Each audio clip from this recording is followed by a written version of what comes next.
பரீட்சித் உவாஜா அப்படின்னாக்குமே இந்த அத்தியாயத்தோட ஸ்டார்டிங்ல நம்ம பார்த்துட்டு இருக்கோம். பரீட்சித் மகாராஜா மந்திரிகள் கிட்ட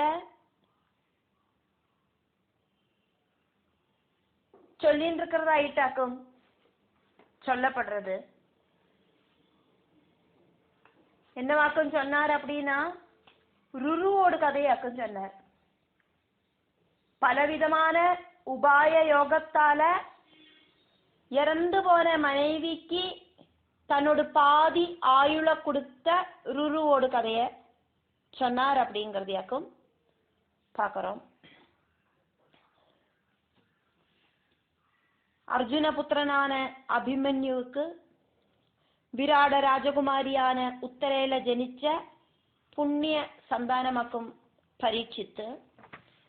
விஷ்ணு பக்தர்களில அத்தியுத்தமனான பக்தனாக்கும் பரீட்சித்து. அதனாலேயே விஷ்ணுராதன் அப்படின்னும் அவருக்கு பேர் இருக்கு. ஸ்ரீகிருஷ்ண சகோதரியான சுபத்ரையாக்கும்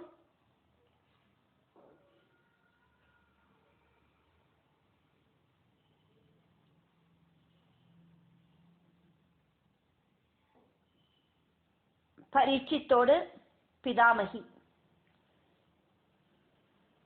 சந்திரவம்சத்துல அவரு 36வது வயசுல பாரத சக்கரவர்த்தி ஆயிட்டு பட்டாபிஷேகம் அவருக்கு செய்யப்பட்டது.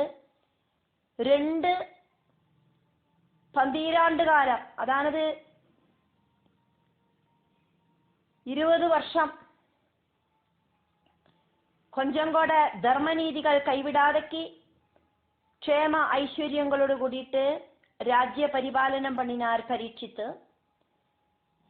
பரீட்சித்தோடு 60 வயசு கழிஞ்சோன அந்த டைம்ல ஒரு நாளைக்கு மிருகயா வினோதத்துக்காயிட்டு அவரு பரிவார சமேதம் வனத்துல பிரவேசனம் பண்ணினார். வேட்டையாடின்னு இருக்கிறத பசி வர்றது, தாகம் வர்றது. அந்த பசி தாக நிவர்த்திக்காயிட்டு அவரு வனத்துக்குள்ள பார்த்த ஒரு பர்ணசாலையில ஏறி போனார். அங்க ஒரு முனி தியானமா உட்கார்ந்து இருக்கிறத பார்த்தார். அந்த முனி துரிய அவஸ்தையிலேயாக்கும் தியானம் பண்ணிட்டு இருந்தது. இந்த சுற்றுச்சூழல் அப்படிங்கிற எந்த விதமான அட்டாச்மெண்ட்டும் இல்லாதக்கு நடத்துற தியானமாக்கும் அந்த துரிய அவஸ்தையில இருக்கிற தியானம்.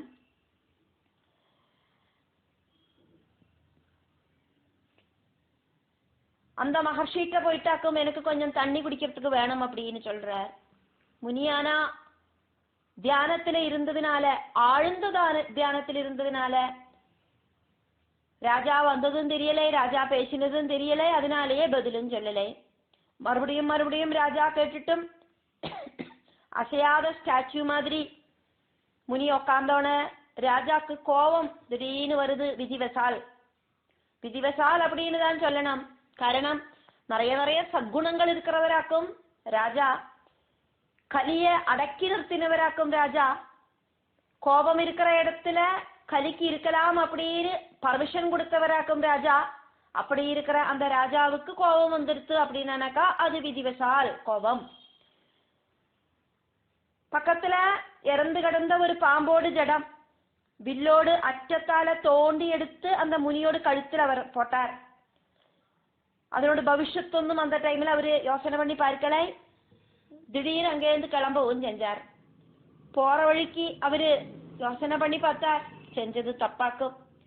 இனி மறுபடியும் திரும்பி போய் அந்த முனிய கூப்பிட்டு மன்னிப்பு கேட்கறதுக்கொன்னும் அவருக்கு நிக்கலை. காரணம் என்னன்னா, அவருக்கு பசி தன்னிதாகம் ஒன்றும் தாங்க முடியலை. எப்படியாவது ராஜ கொட்டாரத்துக்குள்ள போய் சேர்ந்தா போயிருன்னு ஆயாச்சு. அதனால அவரு அப்புறமா முனிகிட்ட மன்னிப்பு கேட்டுக்கலாம் அப்படின்னு நினைச்சுண்டு குற்ற உணர்வோடு கூடிட்டே ராஜதானிக்கு போனார் அப்படின்னே பார்க்கலாம்.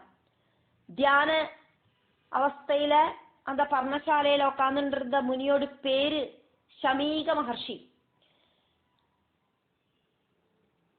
மாடு கண்ணுக்குட்டி போட்டு அந்த மாடு போட்ட கண்ணுக்குட்டியோடு வாயிலேந்து கொஞ்சம் கொஞ்சமா டிராப்பா விழுற அந்த பால் நுரை மட்டுமா இருந்தது. அந்த சமீக மகர்ஷியோடு உணவு. ராஜாവ് அந்த டைமிலையோ ராஜா இறந்து போன பாம்ப கழுத்துல போட்ட டைமிலையோ முனி அതൊന്നും தெரியாதக்கு தியானத்திலேயாக்குமே இருந்தார். ரொம்ப ரொம்ப தபோனிஷ்டனாயிட்டாக்கும் அந்த முனியை நம்ம இங்க பாக்குறோம். அதுக்கப்புறமா முனிக்கு ஒரு பையன் உண்டு, ஸ்ருங்கி அப்படின்னு அந்த முனியோட பையனோட பேரு, முனிகுமாரனோட பேரு. ரொம்ப ரொம்ப சிரேஷ்டர்களா இருக்கிற முனிகளானதுனால அவளெல்லாம் எங்க வேணுமானாலும் சஞ்சரிப்பா. திடீர்னு தேவலோகத்துக்கு போவா, பிரம்மலோகத்துக்கு எங்க வேணாலும் அவளுக்கு சஞ்சரிக்கிறதுக்கான அனுமதி உண்டு. அப்போ இந்த ஒரு நிகழ்ச்சி இங்க நடக்கிற டைம்ல முனிகுமாரனான ஸ்ருங்கி, சமீக மகர்ஷியோட புத்திரனான ஸ்ருங்கி தேவலோகத்துக்கு போயிருந்த சமயம் இருந்தது. அந்த ஸ்ருங்கி திரும்பி வரத்த யாதிருஷ்டிகமாயிட்டு தன்னோட நண்பன் கிருஷன் அப்படிங்கிற நண்பனை, அதுவும் ஒரு முனிகுமாரனாக்குமே, பார்த்தோன அந்த கிருஷன் அப்படிங்கிற நண்பன் ஸ்ருங்கி கிட்ட சொல்ற, நீ இல்லாத நேரத்துல மகாராஜா பரீட்சித்து உன்னோட அப்பாவுக்கு ஒரு நல்ல கிஃப்ட கொண்டு வந்து கழுத்துல போட்டிருக்காரு, போய் பாரு அப்படின்னு. அதுக்கப்புறமா சொல்றார், இறந்து போன பாம்போடு உடலை தூக்கிட்டாக்குமோ அப்பாவோட கழுத்துல கொண்டு போட்டது அப்படின்னு. சமீக மகர்ஷியோடு புண்ணியமான தபசோடு பெனிஃபிட் ராஜா கொடுத்த இந்த விலமதிக்க முடியாத சம்மானம் இப்படின்னு எல்லாம் சொல்லி கிண்டல் பண்றான். நண்பன் இப்படியெல்லாம் கிண்டல் பண்ணினோன மனசு ரொம்ப வலிச்சுது ஸ்ருங்கிக்கு. பர்ணசாலையில போய் பார்த்தோன்னா அப்பா தியானத்துல உட்கார்ந்துட்டு இருக்கார். கழுத்திலே ஆனா ஒரு மாலை மாதிரி ஒரு சர்ப்பத்தோடு இறந்து போன டெட் பாடி கிடக்கு. முனிகுமாரனோடு கண்கள் இப்படி கோபத்தால சவந்தது சகஜவேன்னு. இந்த பாவ பிரவൃத்தி செஞ்ச அந்த அதமனான ராஜாவை நான் சபிக்க போறேன். இன்னையிலேருந்து 7வது நாளைக்கு தட்சகன் கடிச்சு மரணம் சம்பவிக்கட்டும் அப்படின்னு சாபம். வாக்கு அப்படிங்கிற வஜ்ராயுதத்தை பிரயோகிச்சான் முனிகுமாரன். இறந்த பாம்ப கழுத்துல போட்டதுக்கான பனிஷ்மெண்ட் ஆயிட்டு பாம்பு கடிச்சே இவன் இறந்து போகட்டும் அப்படின்னு. சமீகன் சமாதியிலேந்து எழுந்திருந்தோன ஸ்ருங்கி அங்க நடந்த சம்பவங்களையும் அதே மாதிரி நான் அந்த பாம்பு போட்டவரை சபிச்சுட்டேன் அப்படின்னு காலரையும் தூக்கி விட்டுண்டார். பொறுமையாயிட்டு சமீகன் சொல்றார், முன்ன பின்ன யோசனை பண்ணாதக்கு நீ செஞ்சது ரொம்ப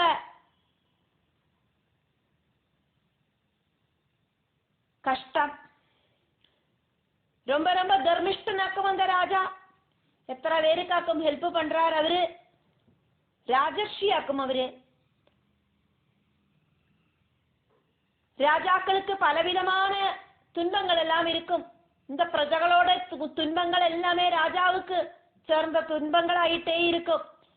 அதனாலேயே அவ திடீர்னு ஏதாவது கோவிச்சுண்டா கூட மகர்ஷிகளும் மகத்துக்களுமா இருக்கிற നമ്മൾ அதை பொறுத்துக்கணும். ஏட்டிக்கு போட்டியா அவாகிட்ட வாக்குவாதம் கூட பண்ணக்கூடாது. தெய்வ பக்தர்களா இருக்கிற நிர்தோஷிகளை சபிச்சானாக்கா நம்மளோட தபசக்தி கொடியும் இல்லாம போயிடும். அதனால இந்த ராஜா ரொம்ப ரொம்ப விஷ்ணு பக்தனாக்கும், ரொம்ப ரொம்ப சத்கர்மங்கள் செஞ்சவராக்கும், கலிய கூட அடக்கி நிறுத்தினவராக்கும். அப்படி இருக்கிற உத்தமனான ராஜாக்கு எப்படியோ ஒரு கோபம் திடீர்னு வந்துருத்து. அதை பொறுத்துக்கத்தானே வேணாம். அவரை திரும்பி சபிக்கிறதெல்லாம் நியாயமில்லை. சரி, ஆனதாயாச்சு. இனி வஜ்ராயுதத்தை பிரயோகிச்சாச்சு. அந்த ஆயுதத்தை திரும்ப எடுக்க முடியாது. அதனால வாக்கு அப்படிங்கிற வஜ்ராயுதத்தை திரும்ப எடுக்க முடியாத காரணமாயிட்டு பிராமண சாபம் அப்படிங்கிறது அதுக்கு ஒரு தீர்வு கிடையாது. இன்ன பரிகாரத்தை பண்ணி அந்த சாபத்தை போக்கிடலாம் அப்படின்னு எல்லாம் ஒண்ணும் நினைச்சுக்க முடியாது. அதனால இப்படி ஒரு விஷயம் நடந்தது அப்படிங்கிறத அந்த ராஜாட்ட போய் சொல்லிடலாம் அப்படின்னு சமீக மகர்ஷி முனிகுமாரனான ஸ்ருங்கி கிட்ட சொல்லிட்டு இருக்கார். உடனடியா சமீகன் தன்னோடு ரொம்ப ரொம்ப சிரேஷ்டனா இருக்கிற சிஷ்யனை கூப்பிட்டார். சிஷ்யனோட பேரு கௌரமுக்கியன். கூப்பிட்டுட்டு ஹஸ்தினாபுரிக்கு சொல்லி அனுப்புறார். பரீட்சித்த இங்க நடந்த விஷயங்களை எல்லாம் சொல்லி அவருக்கு என்ன பண்ணணும் ஏது பண்ணணும்னு தெரியல எங்களுக்கு, அதையும் சொல்லிடணும் அப்படின்னு சொல்லி அனுப்புறார். என்னோட புத்திரனான ஸ்ருங்கி பரீட்சித்த சபிச்சிட்டான் அப்படிங்கிறதையும் சொல்லிடணும் அப்படின்னு எல்லாம் சொல்லிட்டு சாப விற்த்தாந்தத்தை எல்லாம் தெரியப்படுத்துறதுக்கு ஆயிட்டு சிஷ்யனை அனுப்புறார் சமீக மகர்ஷி. உடனடியாயிட்டு கௌரமுக்கியன் அப்படிங்கிற சிஷ்யன் ஹஸ்தினாபுரியில போயிட்டு மகாராஜாவை பார்த்தார். சாபம் உங்களுக்கு கிடைச்சிருக்கு அப்படிங்கிற விஷயத்தை தெரிவிச்சார். அதுக்கப்புறமா மகாராஜாவே இந்த தட்சகன் குடி இருக்கிற காண்டவவனம் தகிப்பிக்கிறதுக்கு அக்னிய ஹெல்ப் பண்ணின அர்ஜுனனோடும் அவரோட வம்சத்தோடும் அர்ஜுனன் கிட்டையும் அர்ஜுனனோட வம்சத்துக்கிட்டையும் இந்த தட்சகனுக்கு ரொம்ப ரொம்ப ஒரு பகை இருக்கு. நீங்களாக்குமானா அர்ஜுனனோடு புத்திரன் அபிமன்யுவோடு புத்திரன், அதானது அர்ஜுனனோடு பௌத்திரனாக்கும். அதனால நீங்கள் கொஞ்சம் கவனமா இருந்துக்குங்கோ. இந்த தட்சகன் கண்டிப்பா வரத்தான் செய்வன், உங்களை கடிக்கத்தான் செய்வன். அது மட்டும் இல்லை, வஜ்ராயுதமாயிட்டாக்கும் பிராமண சாபம் உங்களுக்கு வந்திருக்கு. பிராமண சாபம் அப்படிங்கிறது பிரம்ம ஹத்யா பாபத்துக்கு ஈக்குவலாக்கும். அப்போ அந்த பிரம்ம ஹத்யா பாபத்தை இல்லாம பண்றதுக்கு சாதிக்காது. அதனால என்னெல்லாம் செய்யணுமோ அதெல்லாம் நீங்கள் செஞ்சுக்குங்கோ அப்படின்னு என்னோட குருவாயிருக்கிற சமீக மகர்ஷி உங்ககிட்ட சொல்றதுக்கு என்ன அனுப்பிவிட்டார் அப்படின்னு சிஷ்யன் அங்க வந்து ராஜா கிட்ட சொல்றார். பரீட்சித் மகாராஜா குருவோடு சிஷ்யன் கிட்ட ரிப்ளை சொல்றார். முனிகுமாரா, மரணத்தை பார்த்து எனக்கு பயம் கிடையாது. வாழ்க்கை அப்படிங்கிறது ஒண்ணுதான் இருக்கு, மரணம் அப்படிங்கிறதும் ஒண்ணுதான் இருக்கு. எப்பவானாலும் அனுபவிக்க வேண்டியது அனுபவிச்சுதான் ஆகணும். விதி அப்படிங்கிறது மாற்றி அமைக்க முடியாது. ஆனா அந்த விதி அப்படிங்கிறத மாற்றி அமைக்கிறதுக்கு முடியாது அப்படின்னாலும் அதனோட வீரியத்தை கம்மி பண்ண முடியும். தலையில தேங்காய் விழணும் அப்படின்னு விதி இருந்தானா கட்டாயம் அந்த விதி நடக்கத்தான் செய்யும். ஆனா பகவானை கூப்பிட்டு இருந்தாலோ என்ன ஆகும்? எங்கேயாவது போறதுக்காயிட்டு நம்ம ஒரு ஹெல்மெட் தலையில போட்டு இருப்போம், தென்னை மரத்துக்கு அடியில எதேச்சியா போயிருப்போம், நமக்கு தெரியாதே தலையில தேங்காய் விழுறதுக்கு விதி இருக்குன்னு. பகவான் அந்த ஹெல்மெட் ஆயிட்டு நம்மளை காப்பாத்திடுவார். நம்மளோட தலையில தேங்காயும் விழும், நமக்கு ஒன்றும் ஆகவும் செய்யாது. அப்ப பகவானை கூப்பிடுறத இந்த விதியோடு அந்த விஷயம் நடக்கவும் செய்யும், அது நமக்கு தலைக்கு வந்தது தலைப்பாகையோட போகவும் செய்யும் அப்படிங்கிற மாதிரி மகாராஜா சொல்றார். பரீட்சித் மகாராஜா, எனக்கு இந்த மரணத்துக்குல பயம் இல்லை. எப்பவானாலும் மரணம் அப்படிங்கிறது ஜெனிச்சானா கட்டாயம் உண்டாகும். பணக்காரன் அப்படின்னோ ராஜா அப்படின்னோ ஒன்னும் இந்த மரணத்துக்கு வித்தியாசம் இல்லை. எத்தனையோ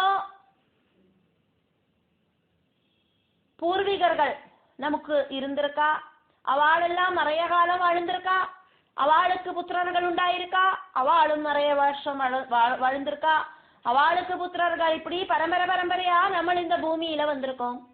இப்ப நம்மளும் இருக்கோம். நிறைய வருஷங்கள் கழிஞ்சா நம்மளு என்னைக்கானாலும் போய் தான் ஆகணும். இப்ப முனிகுமாரன் சொன்னதுனால எனக்கு ஒரு விஷயம் சந்தோஷத்தை கொடுக்கிறது. இந்த உலகத்துல பிறந்தவா ஆருக்குமே 7 நாள்கள்ல இறந்து போவோம் அப்படிங்கிற அந்த நாள் கணக்கு தெரியாது. மரணம் அப்படிங்கிறது நிழல் மாதிரி பின்னாலேயே இருக்கே. அது யாருக்குமே தெரியாதே. ஆனா இந்த முனிகுமாரன் சபிச்ச சாபத்தால எனக்கு இன்னும் 7 நாள்கள் இருக்கு அப்படிங்கிறது சந்தோஷத்தை தருது. இன்னும் 7 நாளைக்கு நான் இந்த பூ உலகத்துல இருப்பேன் அப்படின்னு எல்லாம் சொல்றார். நான் ஆல்ரெடி அபிமன்யுவோடு மனைவியாக்குமே உத்தரை, அந்த உத்தரையோடு புத்திரனாக்குமே பரீட்சித்து. அப்போ பரீட்சித்து சொல்றார், அம்மையான உத்தரையோடு கர்ப்பத்துல படுத்துட்டு இருக்கிறதையே துரோண புத்திரனான அஸ்வத்தாமாவு என்ன ஆல்ரெடி கொன்னதாக்கும். இறந்து போன எனக்கு புனர்ஜீவன் தந்தது பகவான் விஷ்ணுவாக்குமே. அப்ப புனர்ஜீவனாக்கும் எனக்கு ஆல்ரெடி கிடைச்சிருக்கு. இப்ப மறுபடியும் அந்த மரணத்தை பார்த்து எனக்கு எந்த விதமான பயம் இல்லை. என்னோடு பித்ரு மாதுலனாயிருக்கிற ஸ்ரீகிருஷ்ண பரமாத்மாவோடு கிருபையினால நான் அன்னைக்கு இறந்து போகலை. இப்பாக்குமானா எனக்கு 60 வயசு முடிஞ்சிடுச்சு. இனி எனக்கு ஆயுசு இன்னும் 7 நாள் இருக்குன்னு சொல்ற. ரொம்ப ரொம்ப நன்னாதான் இருக்கு, சந்தோஷமா தான் இருக்கேன்.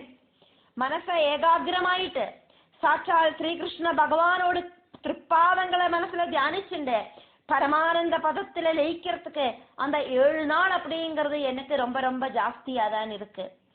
கௌரமுக்கியா அப்படின்னு சமிக மகர்ஷியோட சிஷ்யனை பரீட்சித்து கூப்பிடுறார். நான் செஞ்ச அபராதத்தை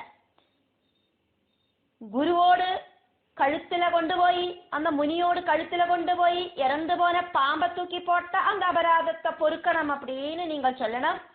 எனக்கு இங்கேருந்து அங்க வந்து சொல்றதுக்கு முடியாம இல்லை. ஆனா டைம் வேஸ்ட் ஆயிடும். மொத்தம் 7 நாள் தானே இருக்கு. நான் செஞ்சு முடிக்க வேண்டிய விஷயங்கள் எல்லாம் நிறைய நிறைய இருக்கு.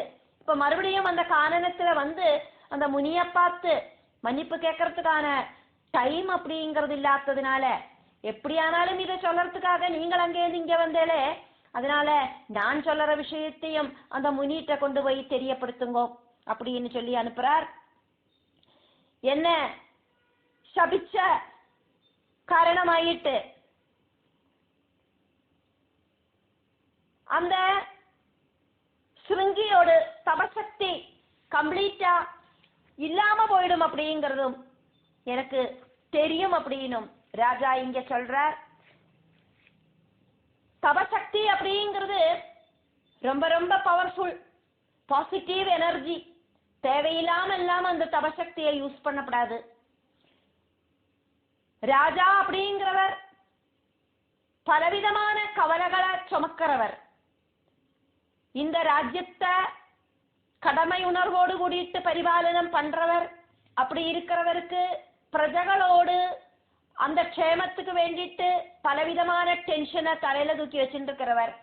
அப்படி இருக்கிறவருக்கு திடீர்னு ஒரு டென்ஷன் காரணமாயிட்டு கோபம் எல்லாம் வரலாம். அதுக்கு வாக்கு அப்படிங்கிற வஜ்ராயுதத்தை சாபமாயிட்டு பிரயோகிக்கிறது உச்சிதம் இல்லை. அதனால அந்த ராஜாவை சபிச்சதுனால அந்த முனிகுமாரனுக்கான அந்த தபசக்தி குறைஞ்செடுத்து கௌரமுக்கியனை யாத்திரை எழுப்பினதுக்கு அப்புறம் பரீட்சித்து மந்திரிகளையும் மந்திரி முக்கியர்களையும் அதே மாதிரி ராஜ்யத்திலே இருக்கிற வயசானவாளை எல்லாத்தையும் கூப்பிட்டு வரவழைச்சு உட்கார வச்சுட்டு இப்படி எனக்கு ஒரு சாபம் கிடைச்சிருக்கு, என்னவாக்கும் இதுக்கு ஒரு பிரதிவிதி அப்படின்னு கேட்க ஆரம்பிச்சார். எல்லாரும் சங்கடப்பட்டா. தர்மிஷ்டனான ராஜாவுக்கு இப்படி ஒரு கதி வந்துடுத்தே அப்படின்னு சங்கடப்பட்டா. இதுக்கு இனி என்னவாக்கும் பரிகாரம்னு கூடி கூடி நின்று ஆலோசிச்சா யாருக்கும் ஒன்றும் தெரிய மாட்டேங்கிறது. அதனால தட்சகனுக்கு ராஜாவை கடிக்கிறதுக்கான ஒரு சான்ஸ் இல்லாம பண்றதாக்க முதல்ல செய்யணும் அப்படின்னு கூடி ஆலோசிச்சா. தட்சகன் அப்படிங்கிறது ஒரு பெரிய பாம்பு அல்லவோ. இப்ப அந்த பாம்பு இப்படி ராஜாவோட முன்னாலே இழைஞ்சு வந்து வேணுமே கடிக்கிறதுக்கு. அப்போ பாம்பு வர பாதைய முதல்ல அடைக்கலாம் அப்படின்னு சொல்லிட்டு 7 மாளிகை மணி மாளிகை ஒண்ணுக்கு மேல ஒண்ணு ஒண்ணுக்கு மேல ஒண்ணு அப்படின்னு இருக்கிற ஒரு பெரிய மணி மாளிகைய உண்டாக்கினா. தட்சகனுக்கு எந்த விதத்திலையும் உள்ள கடக்க முடியாத விதத்துல ஒரு மந்திரம் உண்டாக்கினா. എന്നിട്ട് ഗംഗാ നദിയോട് മധ്യത്തിലെ ഒരു സ്തംഭം, அந்த ஸ்தம்பத்தோடு உபரிதலத்துல ஒரு பெரிய பிராசாதம் அதெல்லாம் உண்டாக்கி வச்சா. எறும்புக்கு கூடயும் உள்ள கிடக்க முடியாத அளவுக்கு பத்திரமாயிட்டு அதை நிர்மிச்சா. ஒரே ஒரு கதவு மட்டும்தான் இருக்கு. அது இந்த ராஜாவுக்கு யாராவது ஹெல்ப் பண்ணணுமானா வரத்துக்கும் ஒரு அர்ஜென்ட் விஷயத்துக்காக உள்ள கிடக்கிறதுக்கும் வெளியில வரத்துக்கும் ஆயிட்டு. அதுக்கப்புறம் 4 சைடுலயும் மேலையும் கீழையும் எல்லாம் இந்த சர்ப்பங்கள் உள்ள வராம இருக்கிறதுக்கான சர்ப்ப நிரோதன மந்திரத்தை உச்சாரணம் பண்ணி தகடுகளை ஸ்தாபிச்சா மந்திர சக்தியை உபயோகிச்சு. அதுக்கப்புறம் மந்திரவாதிகளை காவல் நிப்பாட்டினா. நிறைய மந்திரங்களை இப்படி ஜபிச்சுட்டே இருங்கோ, வேத மந்திரங்களை ஜபிங்கோ, இந்த ராஜாவுக்கு ரட்சைய கொடுங்கோ அப்படின்னு சொல்லிட்டு எல்லாம் சுரட்சிதமாயிட்டு வச்சா. அந்த நல்ல முகூர்த்தத்துல அனவதி உத்தம பிராமணர்களோடும் மகர்ஷிகளோடும் அகம்படியோடு கூடிட்டு பரீட்சித்து மகாராஜாவை அவ உள்ள பிரவேசனம் பண்ண வச்சா. பத்ராசனத்துல உட்கார வச்சா. மகாராஜா நீராகார விரதத்தோடு கூடிட்டு வடக்க பார்த்து தியானத்துல உட்கார்ந்தார். வேதங்களும் மிருத்யுஞ்சய மந்திரங்களும் பிராமணா சதா சொல்லிண்டே இருந்தா. மகர்ஷிகள் ஹோம கர்மாதிகள் நடத்தினா.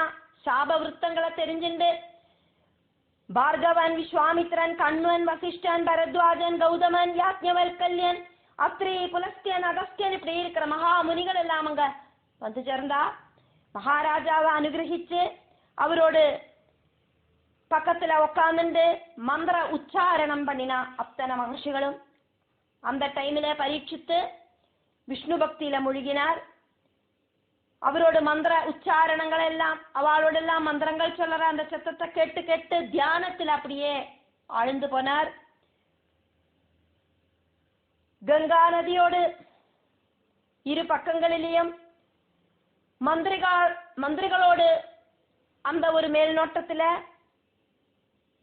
மகாராஜாவுக்காக வரவாளுக்கெல்லாம் தான தர்மம் பண்ணினா.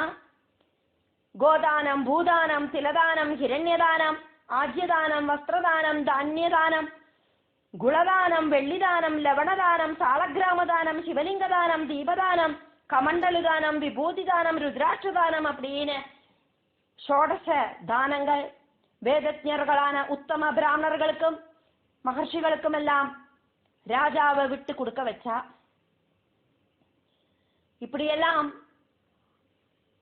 அந்த பரீட்சித்து மகாராஜாவுக்காக பலவிதமான பாதுகாப்பு பணிகளை அங்க இருக்கிறவா எல்லாம் செஞ்சா அப்படிங்கிறதையும் நம்ம இங்க தெரிஞ்சுக்கிறோம்.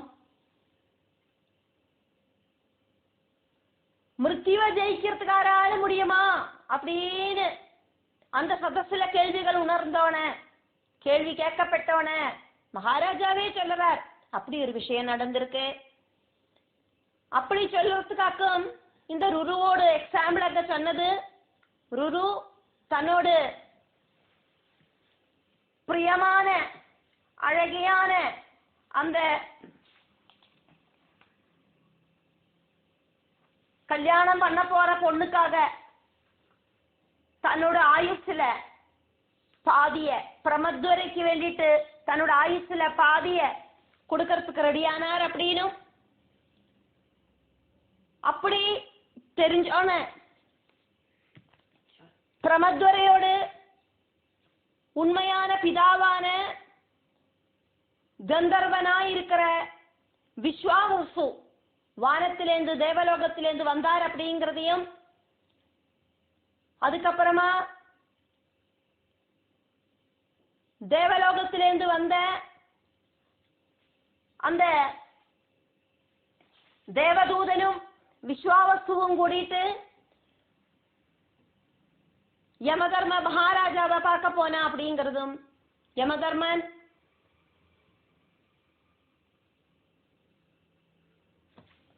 பிரமத்வரைக்கு ருருவோடு ஆயுசுலேருந்து பாதிய கொடுத்தார் அப்படிங்கிறதும், அதுக்கப்புறமா இறந்து போன பிரமத்வரை தூங்கி எந்திருக்கிற மாதிரி எந்திருந்தா அப்படிங்கிறதையும், அதுக்கப்புறம் இந்த ருருவும் பிரமத்வரையும் ஆயிட்டு 2 பேரும் சேர்ந்து நிறைய காலம் வாழ்ந்தா அப்படிங்கிறதையும், இந்த கதைகளை எல்லாம் பரீட்சித்து மகாராஜா தன்னோட மந்திரிகள் கிட்ட எடுத்து சொல்லினார்.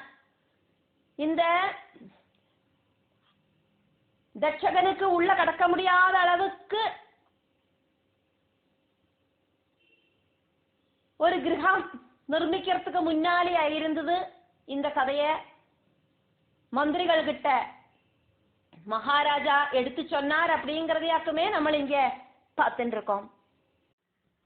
ஸ்ரீமத் தேவி பாகவதம் திதிய ஸ்கந்தத்துல 9வது அத்தியாயத்தை பார்த்துட்டு இருக்கோம்.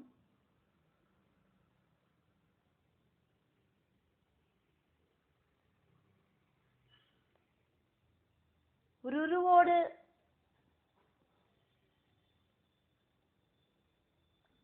அந்த ஒரு புராணமாக்கும் இதுல பார்க்கிறோம்.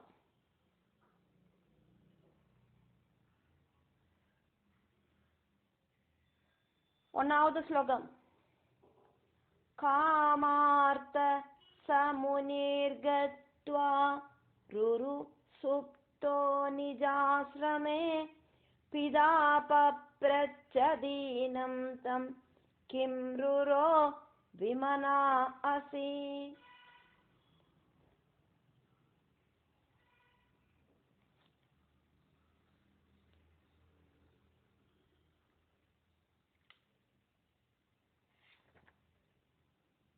பரீட்சித்து மகாராஜா அங்கே இருக்கிற முனிகள் கிட்ட எல்லாம் சொல்லற மாதிரியாக்கும் இந்த கதை கொண்டு செல்லப்படுறது. ருருவோடு கதைய பரீட்சித்தாக்கும் சொல்லிட்டு இருக்கார்.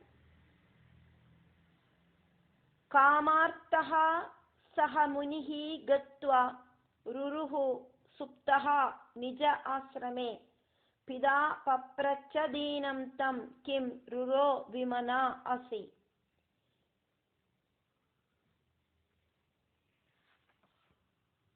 பிரமத்வரை அப்படிங்கிற பெண்ணில மனச லயிப்பிச்சு